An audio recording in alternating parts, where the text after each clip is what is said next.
So this is Anuj Kulkarni.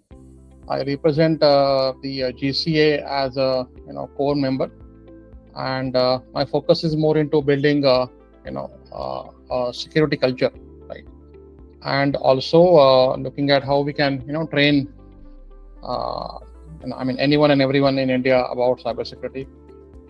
Creating awareness about the importance of cybersecurity, and also studying on my personal interest about how cybersecurity is also important topic for the board of the companies, right? So like as we see, every company, every organization is needs to have cybersecurity, as one of the pillars of the organization. A lot of new technology, a lot of new solutions that are coming into the organizations, whether it's an IT organization or a manufacturing or any other organization. So it becomes even more important that we build this culture and learning about cybersecurity. And that's what I talk about wherever I go, and it essentially drives all the discussions agendas that I have in my network. And that is also the reason why I'm here to talk about another important aspect, because I am a change management person and practitioner. How do we really help resistance management in this area of cybersecurity? It's interesting that we see different perspectives, different viewpoints from everyone, and I hope this helps to see why exactly people resist, and how do we manage resistance at all levels, right? And that's what we are here for. So that's briefly about me, and I think we'll get into the session just another minute maybe, and we'll continue talking. So Rupali, basically just let me know when we actually want to start on the content, and I'll also request everyone to be on the chat and probably respond to some of the questions that I might have. That will make it more interesting, and I'll also try to answer your questions with respect to this topic. Just wait for another minute or so. If somebody wants to share anything, any experiences, probably you can use the chat and share it in the meantime. Right? I think we're good, Anuj. It's 4:05 already. It's now 4:06. Let's start. Oh, okay, perfect. Thank you. Thanks for the confirmation. So let's get into the discussion on this topic. Right now, in terms of agenda, I'm not keeping too much of content for this session because I really want this to be interactive. But we'll definitely, touch upon what is resistance. What do we really mean by resistance? Right? Why do people resist change? Any kind of change. In cybersecurity, of course, we will discuss it. But why people resist any kind of change? Then we'll talk about how do we really sense or spot resistance. So people around us, we ourselves at times resist certain changes. So how do we really get those signals or nudges on how people resist? And it may not be obvious or visible all the time.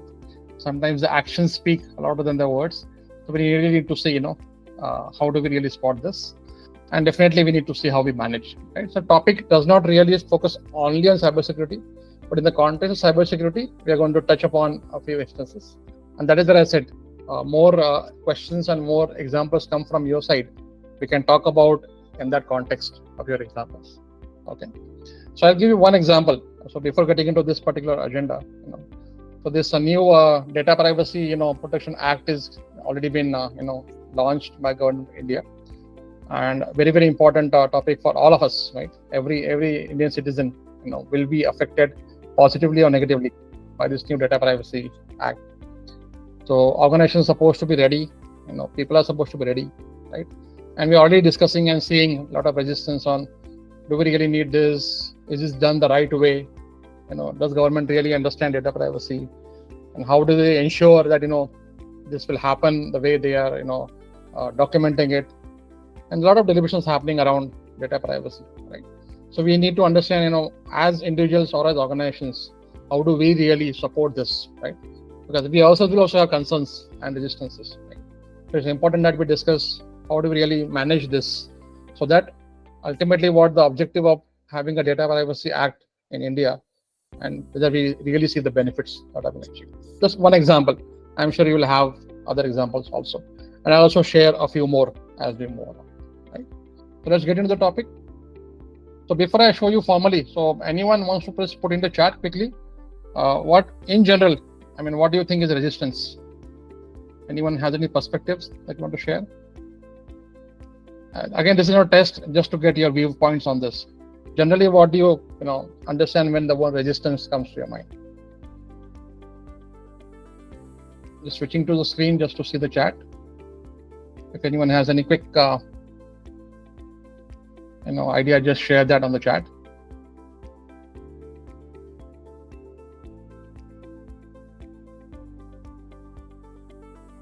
Our chat is active, right, Biswajit or Rupali, so that people can send messages? Yes, sir. Okay, thanks. So generally, anyone wants to share what do you understand by the word resistance? Again, I'm not looking for a formal definition. I'm just looking at some perspectives, right? Let me take that, Anuj. I personally see resistance as lack of immediate acceptance for an initiative in being cyber secure, and I'm talking from an organizational point of view. Reasons could be many, reasons could be strategic, reasons could be your lack of understanding, reasons could be budget, reasons could be board's disinterest, but overall it's just a lack of immediate acceptance that, hey, yes, we need to do something about it. So that's resistance. And somebody who takes that initial proposal or idea or concept to an approving authority, therefore faces that block in forward. So that's how I understand. Great. Yeah, great. Thanks for sharing, Rupali. I'll still keep the chat on. Anyone can still share. So there is no timer here. So, but yeah, we'll move on, right? So you rightly said some of the things when it comes to how do we look at resistance. Right? So let's get into the next slide. I hope the slides are moving on the screen, right, while I'm moving here. Yes, they are. Okay. So there are two different perspectives that I'm sharing here. So one is resistance is an act of opposition or unwillingness towards a desired change. Right? We're looking at desired change. Anything that is newly introduced, like I said, the Data Privacy Act, which is it's a new thing for a country like India, right? That's a desired change. So it's an act of opposition or unwillingness. So as an individual, I say maybe this is good, but I'm not ready for this. I don't really get this data privacy and all that. Somebody might say, yeah, this is probably good, but my organization probably requires more understanding of data privacy. So they understand to us, they are not really resisting, but they are unwilling. That okay, maybe I'll support in the future. I don't know. So it's an act of opposition or unwillingness towards a desired change. The other definition talks about it's a reluctance to accept new processes, new environments, new regulations, which I'm talking about Data Privacy Act here, right? Enforced by internal or external factors. And some of the things would happen internally, right? The organization or the department or a team decides to do something differently, right? And there's a reluctance to accept that, right? Or it could be external. Like I said, the Ministry of IT and certain probably is looking into doing this and saying, okay, it is a need of the hour, and we need to get this act together. There'll be regulations that will enforce. There'll be processes at the work of the organization we are working, right? There will be new environments enforced, right? So I remember in one of my previous organization, it was very flexible in terms of allowing to use the freeware or free softwares in the organization. Suddenly the environment changed. We got a lot of cloud-based setup and everything, and all of that freedom went away, right? So new environments came in and that disrupted. So there was a reluctance on accepting the environment. We said we were good, earlier we could install or do anything on our corporate PCs and laptops. Suddenly you are bringing in a new a policy and new environment, and everything disrupted, right? Those kind of things. So it's basically either act of opposition or unwillingness, or it is reluctance to accept any new thing in terms of processes, environments, or regulations, right? And it's important to know it could be internal or external. It's not always external as we think, right? And that's what resistance is, right? Again, I'm requesting the other perspectives. Please share in the chat. Yeah, we'll move on. Yeah, moving to the next one, which is why do people resist change? Right. So we understand what is resistance, unwillingness, or opposition, or not supporting something. Yeah. But keep the definition aside. In general, why do you think we? Let's look at ourselves individually. And do we accept that we resist changes that happen in our personal life, in work life, or otherwise? Or we are always, positive. Okay, everything that comes in, I accept everything. Yeah, I never resist anything. Yeah, even if it's negative or affecting me, I don't really resist. It doesn't happen, right, in reality. So why do you think people resist? What could be the possible reasons? Anyone, again, quickly on the chat, wants to share their thoughts before I get into, again, the specific details of it?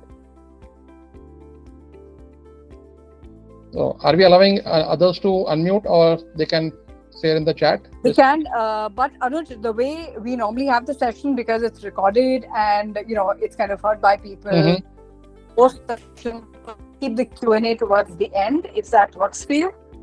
Otherwise, there are pauses in the recording session that loses the link. Absolutely, no worries. I understand. Yeah, that's actually a good one. Yeah, but yeah, they can use the chat and share their views. Yeah, again, I'm not going to wait for that, but I'm just kind of probing them to share their thoughts. Right. So there are specific reasons why people resist any kind of changes. Right? Let's see. So let's look at three different personas. Typically an employee of an organization, who resist change if they lack awareness, about the reason for a change. Right. Again, I'm taking the same example. Introducing the data privacy law and the practices, right, into the organization. So one of the reasons could be that I don't understand, what's coming. What exactly is that? And therefore, because of lack of awareness about what is it, how it will benefit me, how it will benefit my organization, I am resisting. Okay, so that could be one aspect of it. Then, change in my job role. So today I am probably into a certain role, and I'm now getting into a new role, right? So everything is new. Maybe a new organization or new department, new location, new people, new manager, right? New subordinates. So that also would, affect people's readiness to change. Right? So that could be another reason. So that is why I resist. That, okay, I don't want to get into this new thing. Yeah. Fear of unknown, right? Some things which you don't know, that this change is coming and I don't know what will happen. Right? It could be somebody's job loss or my job loss. I don't know. Right? It could be a new manager or a new boss is coming in. Right? So I don't know how it's going to play out, in the days to come. Yeah. So fear of unknown, which I don't know exactly, but yeah, I just fear that something wrong might happen because of this change. Yeah. Lack of support from respective managers or the leadership team. Right? Everyone is talking about the change that's coming. Everyone is very positive. But it's probably at the very ground level, nobody else is talking about it. So my seniors, senior leaders, or senior peers, the organization, nobody's talking about it. So I feel that there is not a support for this change, at all the levels. It's only me who is getting affected because of this, and therefore, there's a lot of resistance that comes from it. Right? Or exclusion from any change-related decisions. Something is coming, something is changing, and I don't know what's happening. I am not included, or I am not part of any communication, any decision making about what's coming. Right? Maybe it's under the file, it's not opened up yet. Maybe it's a communication which has gone only to the senior leadership. I don't know. Or I am part of the particular stakeholder group, but for some reason I'm excluded. Right? Don't know the reason. So typically all of this would cause resistance from employees' perspective. And I would here invite Jyoti to say something. Jyoti, you have had experience with many organizations in terms of the GRC practice. Yes. Would you want to share your view on this? Anything in addition to what Anuj has already mentioned?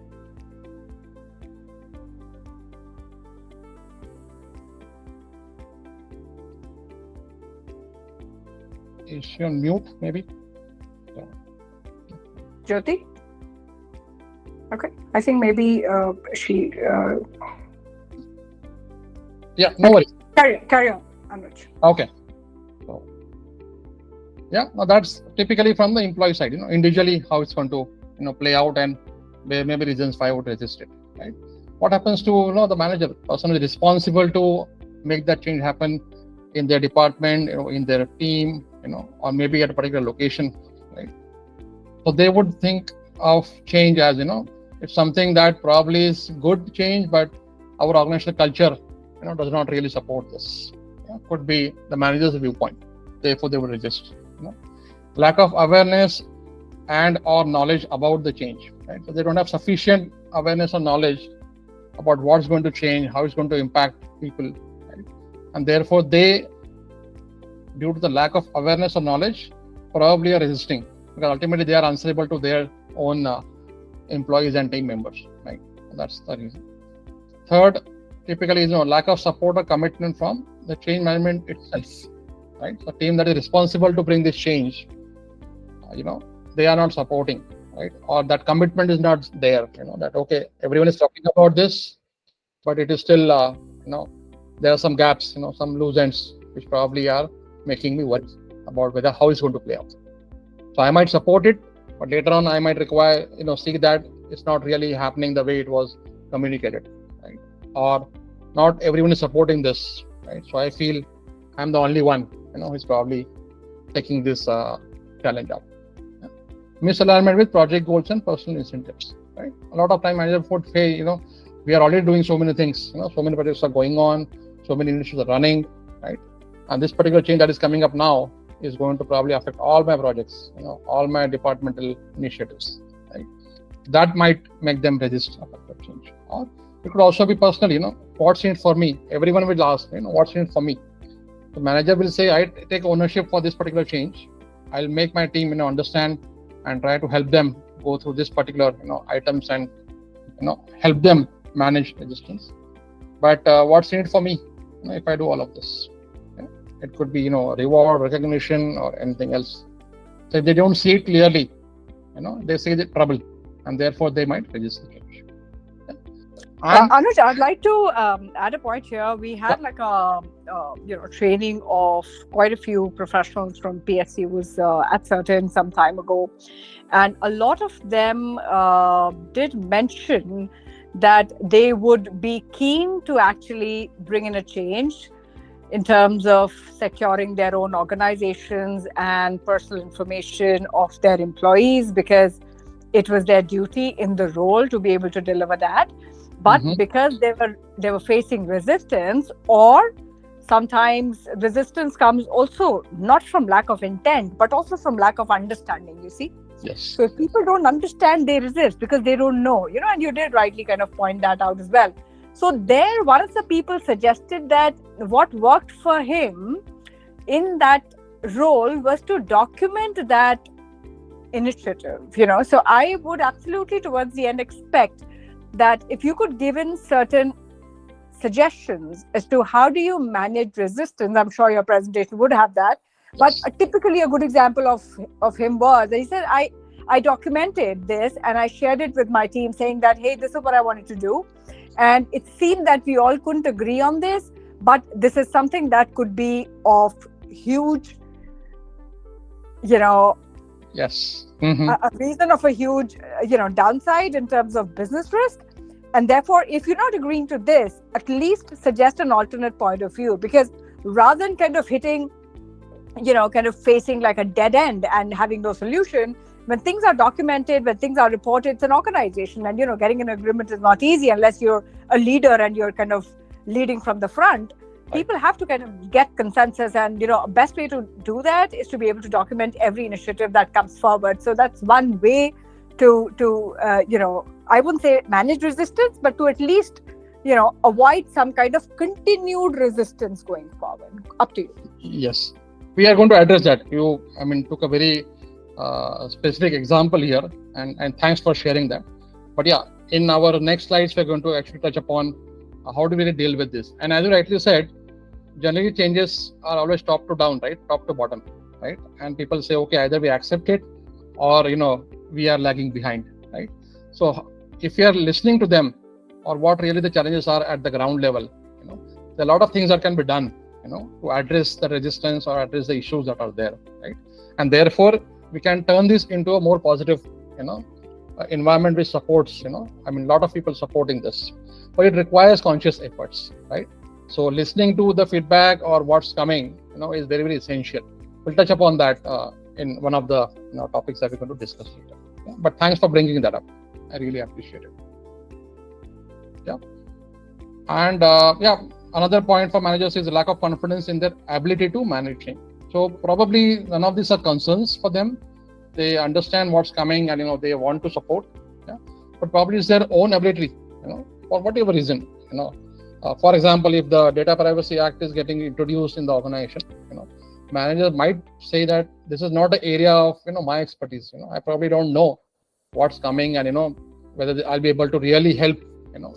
In general, they are supportive. They say, yeah, this is important and we want to do this, but they're not sure about their own confidence or their own ability to support this particular change. So they might require, maybe a subject matter expert or somebody to, guide them on how this needs to be done. Yeah? So that could also be one of the reasons why they would resist this particular change.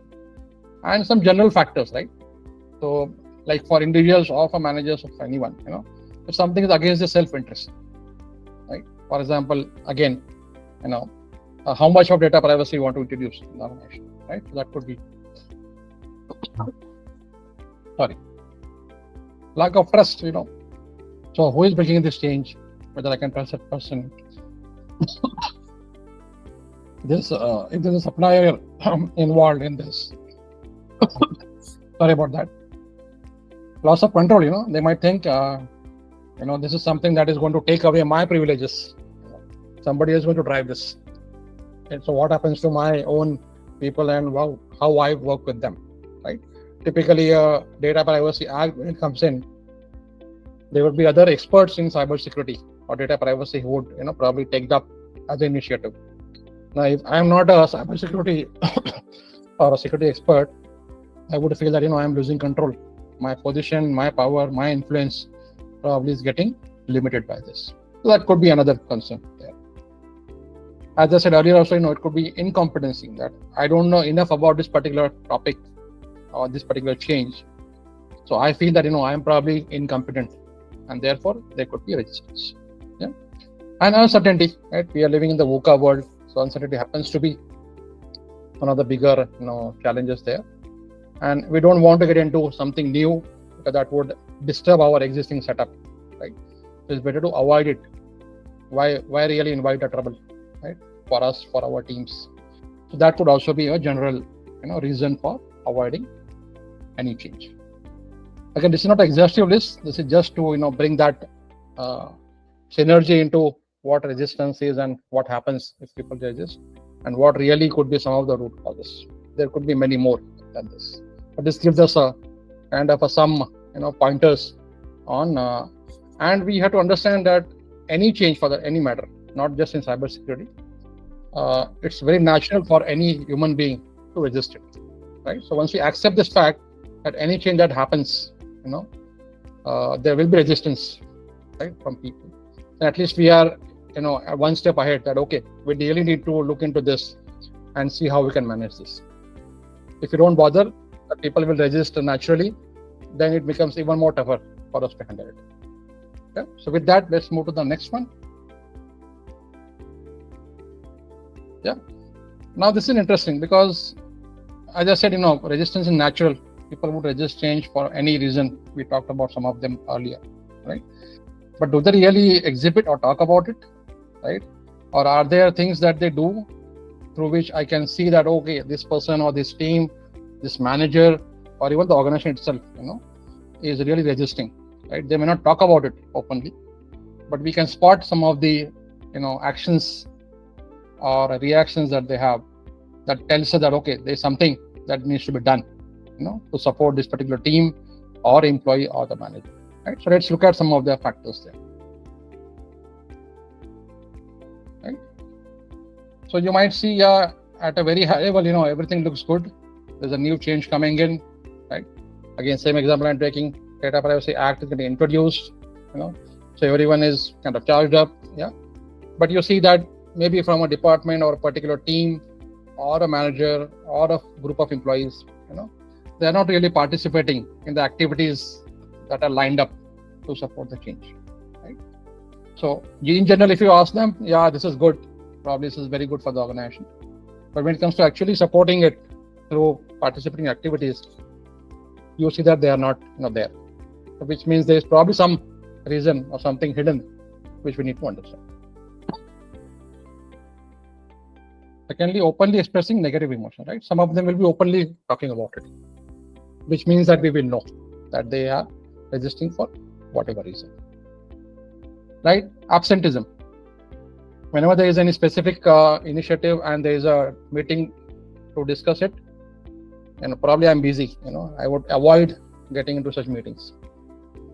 If there's a big launch event about the new change initiative, on that day itself, probably, somebody will be absent, right? There could be genuine reasons also, right? It's not always because of resistance, yeah? But most of the time we'll see that they are kind of, taking a step back. They're not actively engaged and being there when it is required the most. Yeah. So that would, in a way, tell you that, okay, there must be some reason. Let's find out. Yeah. This is the dangerous one, that throughout the initiative, something new is introduced, they are there. They're probably participating, ostracizing their emotions, right? Not absent. Yeah. But after a few days of supporting it, they say, naturally maybe, they go back to the old way of doing things, right? So there's a new policy introduced, right, in the organization.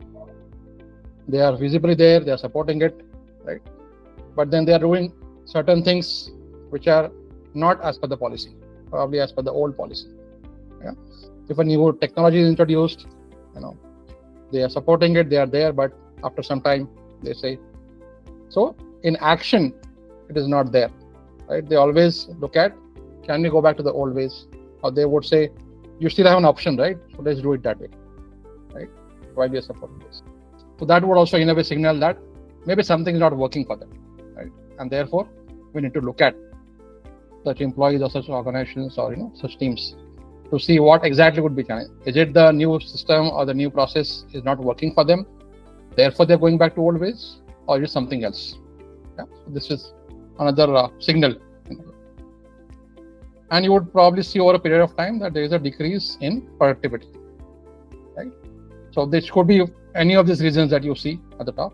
Yeah, it could be specific to that particular change that is happening, and suddenly, the new system is in place, new process is in place, but the productivity of the employees or the department has gone down, right? Again, this could be just a speculation that because of this change, there is a decrease, but it could be because of that also. There could be other reasons, right? Some of them could be because of technology, some of them could be because of policies, some of them because of the managers, whether they're supporting or not. They might say, okay, my manager is not into this, how do I bother, right? So it might affect their work and the productivity of people, right? So there are some other signals that would tell you that, okay, there seems to be some challenge or, some resistance towards coming, right, towards getting introduced. And this can be addressed. So we'll look at the ways on how we can address this. But this is probably some of the reasons how you can spot resistance. Some of these very open and visible, like they're expressing their negative emotions. Some of them may not be easily spottable, reverting to old ways of working, right? Not complaining about the new things, but neither supporting or using that. I'm still doing it in the old way, right? So these are some of the things you can spot. And what we do by spotting resistance, visible or invisible, is to help out people to support, see if there are any concerns, right? I think Rupali gave an example earlier about somehow people have to be taken with this journey and see what needs to be done, right? And the feedback, when you see or when you spot resistance of any kind, by having a dialogue or maybe talking to somebody one-on-one, you would actually understand, okay, what is the reason? Is there a root cause of a problem which is affecting them, and certain actions can be taken. Yeah. So let's move on. As I said, I'll not have too many slides. Probably the next one is going to be the last one. and then we get into specific questions. Yeah. So let's look at some of the ways in which we can manage resistance. Now, in this, I'm going to talk about different strategies. There are some strategies which are very positive, which can work in most cases, and there are some strategies which probably are a little bit forceful, or we use different techniques that we use in conflict management and all that. Okay? So we will look at all of them together. Yeah, but typically what will happen is, let me show the list to you. The one that you see on the top, are typically the ways in which most of the resistance to anything can be managed. Right? And there are times and situations wherein you might want to, also adopt a little bit of a, stricter or forceful, strategies which are listed at the bottom. What we see and what happens is we directly try to use these techniques, right, when there's a resistance to change. Right? Instead of that, the best practice is you see if some of this is able to reduce or manage resistance to any change. Right? The 1, 2, and 3. If that helps, nothing like it. If you think that a particular department or a manager or a group of employees probably through this are not really reduce the resistance, probably you want to use some of these techniques. Right? So I need to share all of the strategies with you, but as I always say to everyone, try to use the first 3 and see if it helps in managing resistance. If there's a specific situation or a particular group of people or department, maybe you want to adopt one of these. So let's look at some of them. Yeah? So by educating and communicating with people, the best strategy that you can use, right? More for awareness kind of, So if something is new that is getting introduced, just by educating people and with proper communication, you can manage most of the resistance. Because we talked about some of the things earlier also, right? Awareness, I think I've highlighted those words also in my presentation. So if the challenge is on awareness, probably education and communication from relevant people would help. Right? We don't really need to do too much. It's the awareness issue. Right? Participation and involvement is another technique. Right? So you want everyone to participate. You might identify early adopters, or some people who are generally not averse to any changes. They are generally positive, right? Or they have inclination towards something new that is coming in, right? Maybe because of their own benefit in it, or they generally have seen, the larger world outside, and therefore they are positive. So maybe you want to take their involvement and make them participate. You can do participation at different levels, not just top leadership, but also consider a few people, who are from middle management or actual, people who are affected by this change, right? And see if we can create a participative culture, right? This will also help in not just awareness, but that fear of, somebody keeping me away from this change, or, somebody not talking about this. I don't see my leadership supporting this, very visibly. So all of those things will be taken care of, when you do participation and involvement of all kinds of people. And you can identify, who you want to participate and how much of involvement you want from them. At different stages of the change journey, there will be different involvement participant required, right? So we need to plan for that. And third is facilitating and support the change, right? So this is more to do with building knowledge, building people together, building knowledge, helping them. There's a concern of incompetency, right, or ability to support because I myself don't know much. Okay? So the training, the facilitation, and support while the change is being implemented, supporting them at every stage would help them, to manage resistance. This might also be useful because initially there might be a lot of resistance, but as we introduce some of these techniques, the resistance would go down, right? And eventually there'll be more participation and more, positive energy in the team to support any changes, right? So that's why I said the top 3 is something you probably would help you in most cases to manage resistance to any change, right? But there'll be situations, you might have even experienced it in your organization or in your life, where you might want to use other strategies which are probably a little forceful, or maybe sometimes like a win-lose, right? So one party supports and therefore they win, but the others are not supporting it. Probably in that situation they lose, right? So that's a negotiation, right? So suppose one employee, who is important for this particular change, is not, supporting, resisting this particular change, right? So you might want to, look at the strategy of negotiating with them, right? And then negotiation is always, that someone has to agree and someone has to disagree, right? That's how negotiations happen. But yeah, if required, if that particular stakeholder is very, very critical to this particular change, you do want to, use technique of negotiation, right? Or you can also do agreement. Now, typically in a change kind of initiatives, you might want to do, agreements. If it's internal, probably those could be, not like written agreements. But if it is a vendor or a supplier involved, right, you might want to do a contract. There is no going back later, right? So you want to support because it's critical for the organization, and if you're going to be part of this, we'll have contractual agreement to support this. Yeah. For example, suppose you are engaging with a vendor to initiate the data privacy practices in the organization, right? So you do want that vendor to be there, right, throughout the journey. They can leave in between, or they cannot say, oh, we need this and this.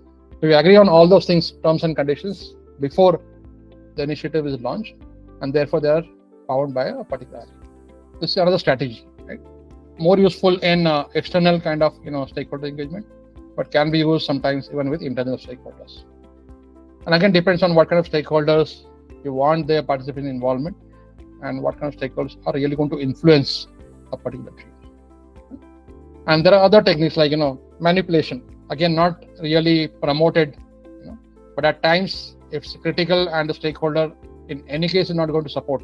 Yeah, it could be any stakeholder at any level. Okay, I'm not saying always leadership or middle management. It could be a group of employees who are not supporting. Right. So you also want to use influencing skills there, right? And at times you can manipulate or enforce something on them, right? And probably the last one is use coercion, use the force.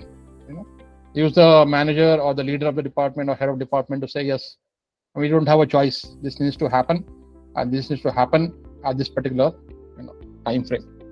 Yeah? But as I said, use this when you really need a stakeholder which is essential for the change to support this in the long term, right? And there could be some negative consequences when you are using some of these techniques. Yeah? In most cases, if there are resistance to any change, the top three would help us, if not resolve it completely, at least reduce the resistance. So the initiative can be supported and it can be taken forward. Anuj, I'd like to add one point, and maybe you'd like to include that in one of your three main pointers. In my conversation with many people in different industries, and particularly the leaders, they have said that good research work and good use case presentation by their cybersecurity team or IT team or relevant personnel has helped them take a positive view on what could be done. So it is one of the very important aspects, even before you take a proposal or you initiate a conversation, seek participation or involvement, seek support. Your research should be very relevant. For example, if you're talking to a CEO of your company and you represent a pharmaceutical company, then if you were to have researched what are your key vulnerabilities as an industry, who are your key competitors, what kind of threats they have faced in the past, what kind of tools or solutions have they deployed, what kind of team structures do they have, right? And therefore, how in this industry, you being an equally important player must also, to stay competitive, should adopt such practices. That kind of lays the ground for a very good conversation with a business leader, particularly the ones who would want to take an informed decision but it also would help you, when you came to the last point, influence. When you go to that last point, if you have all that data and research behind you, it would also help you, put your case in a very confident manner. So that's what I wanted to say. Yes, Rupali, I agree. And particularly in cybersecurity, I think those use cases, because the risk of not following secure practices, is huge for organizations, right? So in that context, I don't want to say this is that if there are, incidences that have happened in the past should be taken, but yeah, for learning, there are the great use cases and examples that we can take, right? And again, in the context of, as you rightly said, a particular industry, if there are consequences of not adopting cybersecurity practices, we want them to be highlighted, and shared with that. What could be the consequence of not really supporting cybersecurity initiative, right? Could be a game changer, right? So we, in a way, it acts like a fear that this can happen to us also, right? And therefore we need to be very, very careful, and we need to support. That in a way can act as a yardstick also. But coming to the research point, I agree.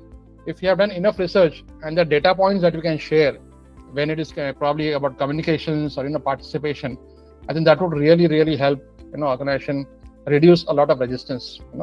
And because when people see that what risk we are carrying, right, by not supporting or by not introducing this particular practice or a policy in the space of cybersecurity, particularly, then it's likely that they would be more supportive, and they will be enlightened to support this.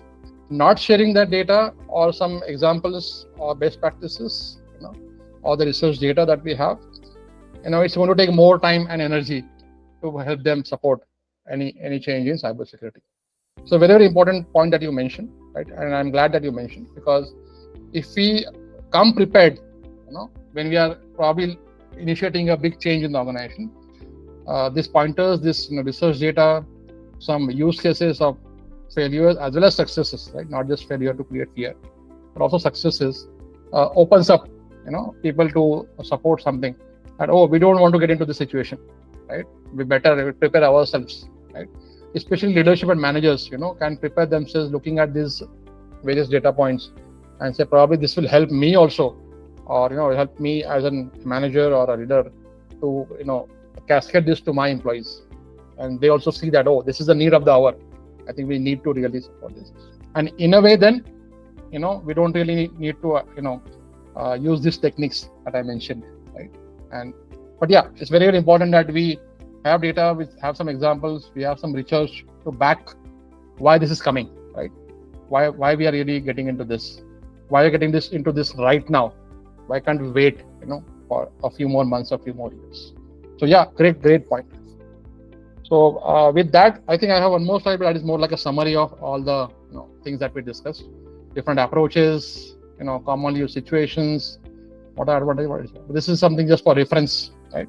And this comes from one of the old articles from HBR, right? So we can share that link later. But yeah, more than that, it was about what is resistance, why people resist, and how do we really manage, resistance.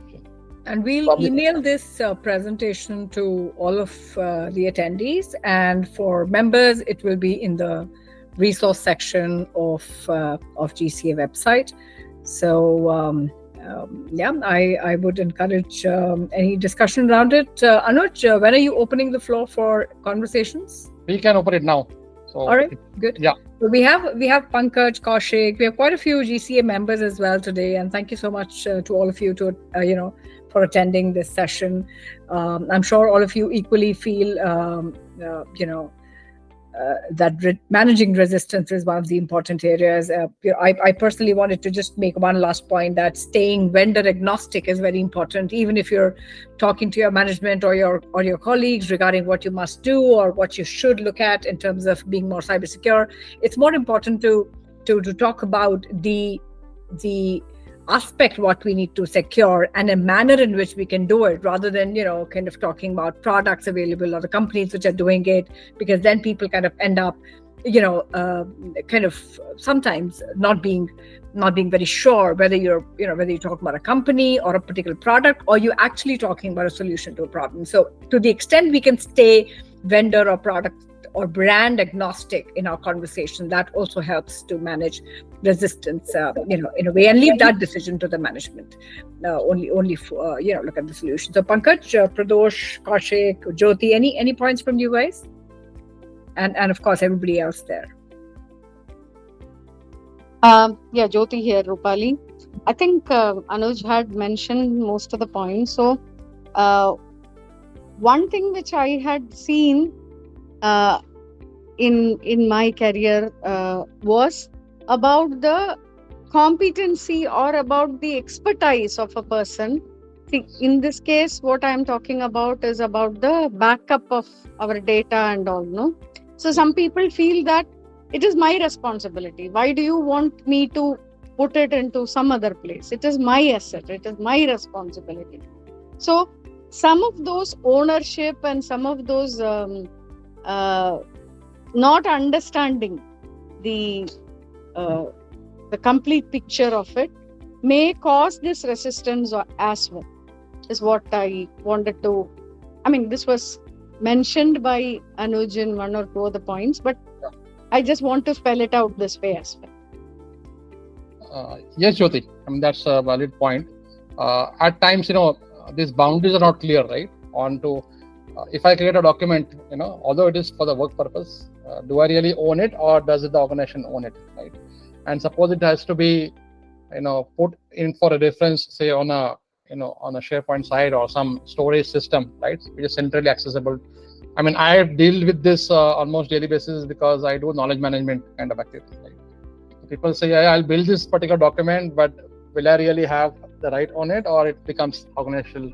I say it becomes organizational asset, but the author of the document or source is you, right? So definitely it's not something that goes without credit to you, right? Now, organizations at times have formal policies to, recognize or reward people who share, such documents, policies with the wider organization. But yeah, to your point, at times it is, it's not very clear as to who owns a particular document or the asset that is being created. In practice, it is always the organization, because it is ultimately for the benefit of the organization and we are part of it. Yeah. But there could be, instances wherein, there's a gray area or something that I'm bringing into the organization on my own because of my experiences or skills, right? And how do we really, manage it? Yeah, but there are ways to, do it. So if it is a reason for resistance, it needs to be clarified in terms of who owns what, right? Maybe there is a guideline or a document that supports that particular claim. Yeah. But yeah, if it is something else, then obviously there are ways. Even technology can come into play in terms of how do you manage this particular ownership kind of stuff. But yeah, a great point, Jyoti. Thanks for sharing. Omkar had a hand raise. Omkar, could you unmute yourself and please talk? Yes, thank you.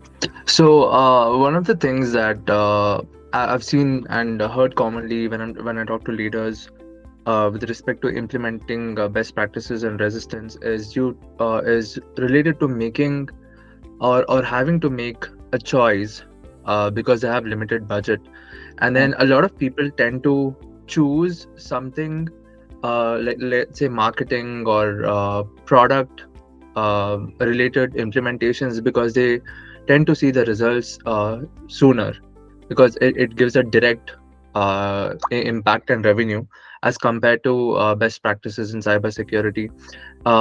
Because they don't see that direct impact, they might not see the value in it, although they know, but they don't feel at that point it's worth doing that. So what I've seen helps is if we put together the facts, right, do our research like Anuj mentioned previously, but also instead of doing it like a generalized base, if we did a risk analysis of the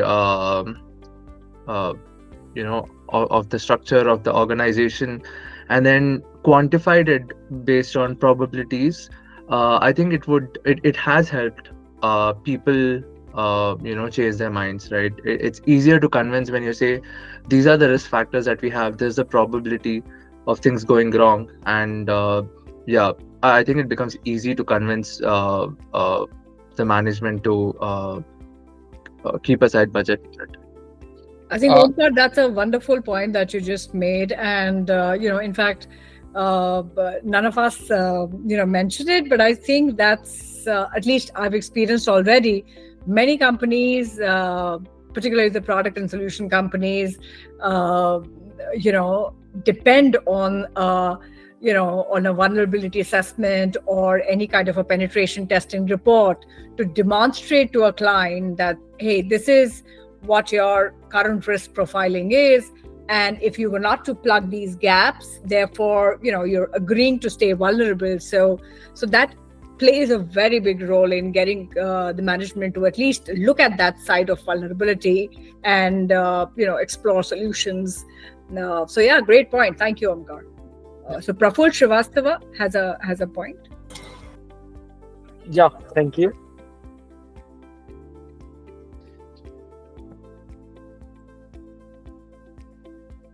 Yes, Praful, we are not able to hear you. Okay, so nice point to Omkar. It's a very valid point. And similarly, I have a question from that side. Does cybersecurity training create a resistance by making a security feels burdensome? So, or in a simply revealing a pre-existing resistance to change it, like something.